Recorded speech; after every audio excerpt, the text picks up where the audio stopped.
Good morning, lunatics, and happy May 8th. I wanted to say thank you to all of the hard work that y'all have been doing, especially over the last week and a half. A lot of y'all have pushed and pushed to get some of those opportunities back on track, some of your renos back on track. And so I really appreciate all that effort. Some of y'all have had some phenomenal orders, so keep that up. So as you saw when you first watched the video, there was a quote. There is a theme. There's always a theme. And this quote is actually pretty dear to me too. Obviously, that's why it's in here. So it's a raising tide lifts all ships, or a raising tide lifts all boats. Me and my family take this quote quite literal.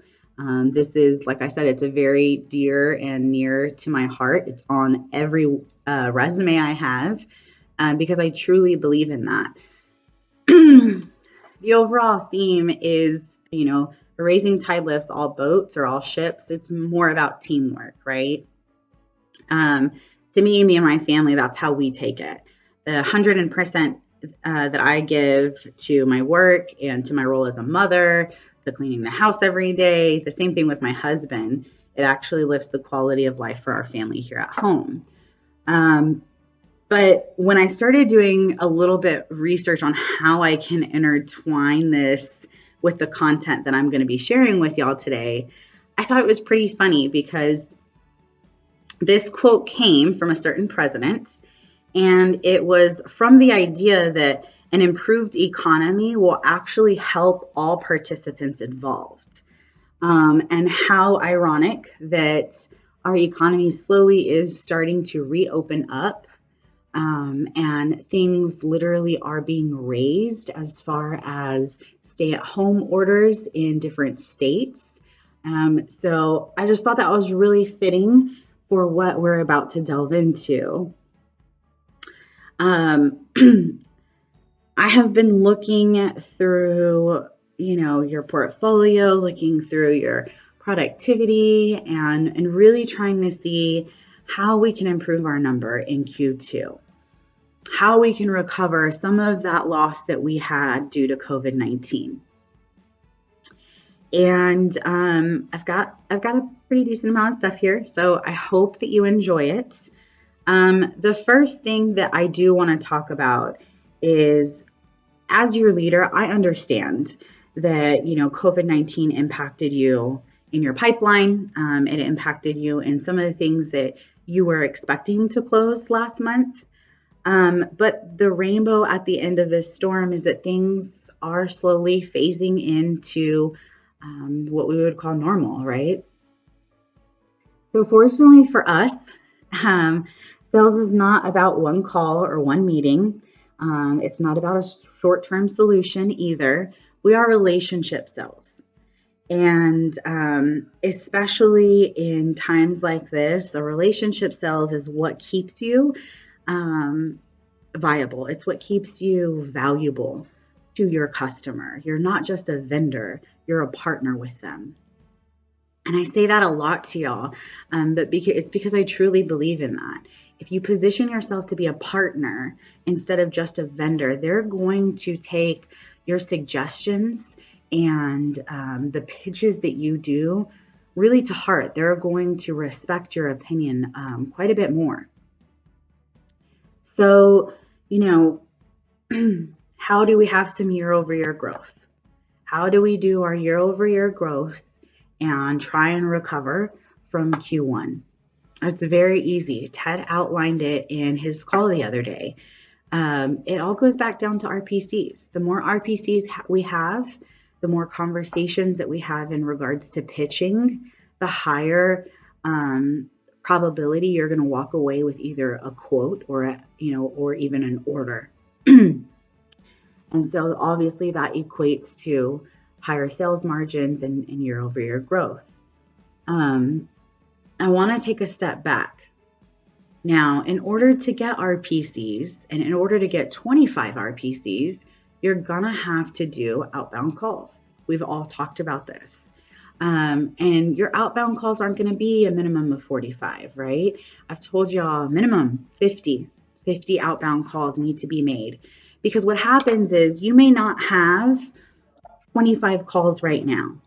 So you may not have 25 RPCs right now, but you're pumping anywhere between 50 to 70 calls, just depending on your workload in your day. Now, the important thing in order to be able to attain the 25 RPCs in the future is that you stay consistent, right? You consistently have the same volume and you consistently follow up. If they don't pick up the phone, you call them back, right? Schedule another call back next week or later on this week. Because what happens is in the future, when you're doing that consistency, that no call then turns into an intro call. The intro call then turns into an RPC later on, right? So I want you to think about that. That's part of the reason why we say so many calls a day are needed.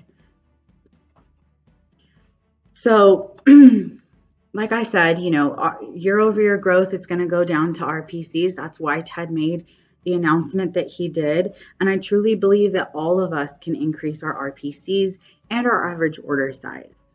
Y'all have been given tons of different tools over the last week to increase that average order size. And I really want us to focus on those additional add-ons that we may say during the while I have you, or if you're already placing an order, how about we add this? So you have tons of those and you should use those resources.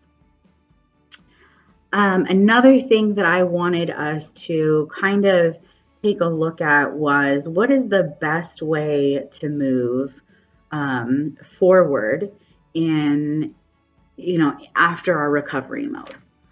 So I wrote just very few, because I know I can inundate. I just wrote a few things that will help us. And so there's 4 tips that I wanted to go over. The first one is the value that you provided yesterday may not be relevant today. So the value that you were providing this entire month, right? We talked about this at the beginning of last month, right? We're going to need to reevaluate our content and our pitch and the way that we approach our customers. And so it's going to be another strategy that you do for this month. Look at the value that you were providing and see if that actually is in conjunction with your current state situations, right? We were really pushing that we had all these janitorial supplies, these PPE, cleaning products, that we are now at the point where we were positioning ourselves to say, hey, come to me.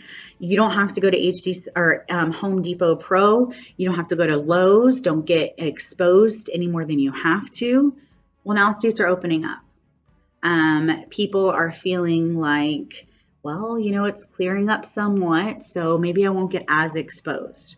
So reevaluate what type of value do you bring?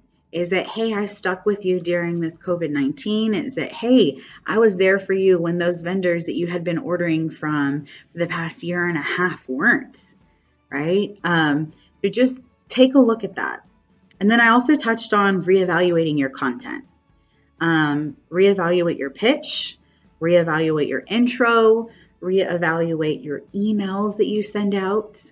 It is important that you stay current with the states that you're covering, because if you send an email out or you are doing an intro and you start talking about how they're on lockdown and they're not on lockdown,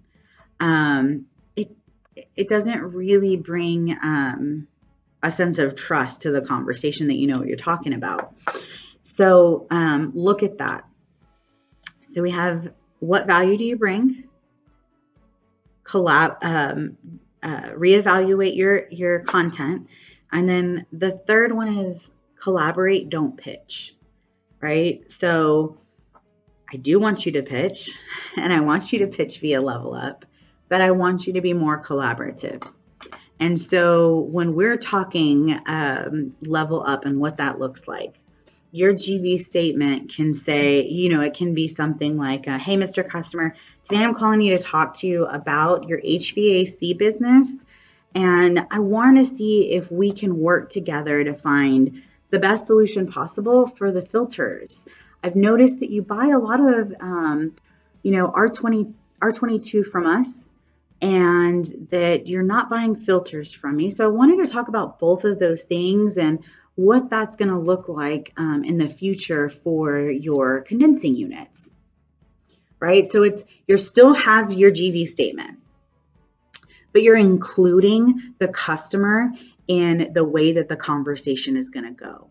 And so just that slight change, it really it throws down people's wall, right? They're more open to listen to you, which is vital and important. Because if your customer's not listening to you on the phone and they're doing a million different things, chances are you're probably not going to get the sale. So we've got collaborate.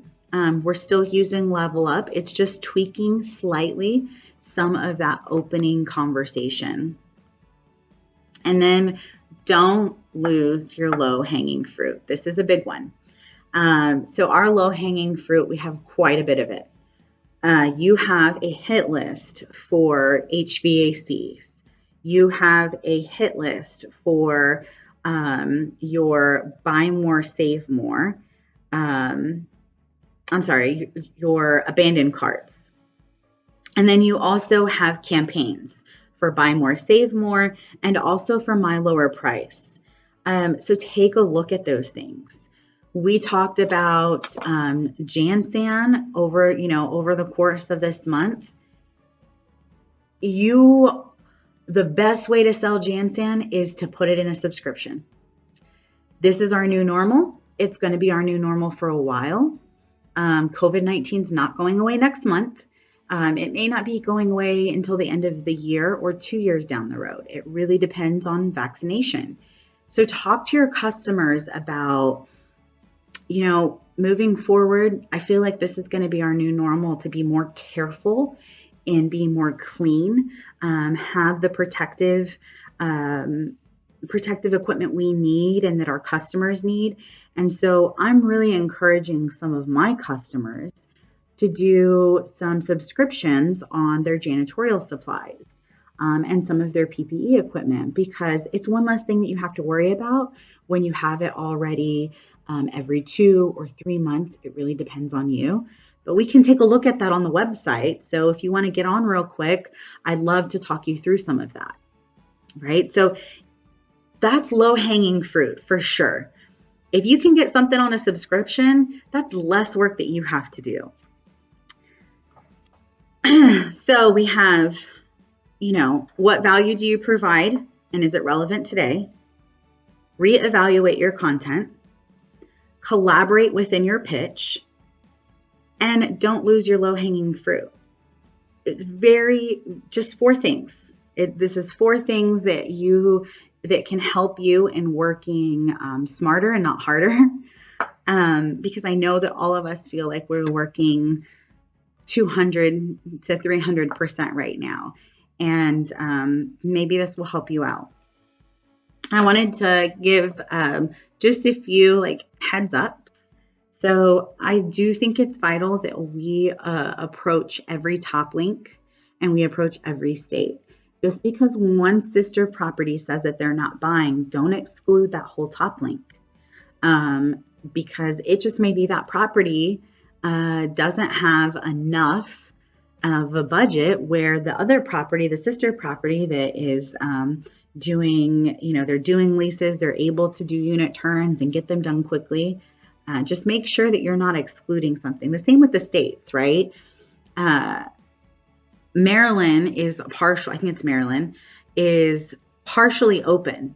So don't exclude the whole state of Maryland or the whole state of California or Washington because certain boroughs, certain counties are closed.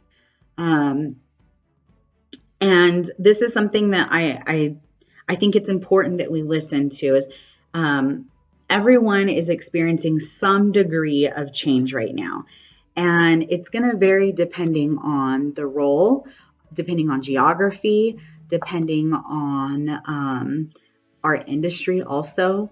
So, a HUD property may vary quite differently from a student housing property. So, when you're having those conversations, just keep that in mind, right? We want to make it the message as specific to that property as possible. I said I have a little note on here that says, don't lay off the gas, lunatics. I truly believe in everything that y'all do. I know that y'all are working hard. I know that times can be stressful. And I just hope that some of this context will help you in managing your accounts and your territory.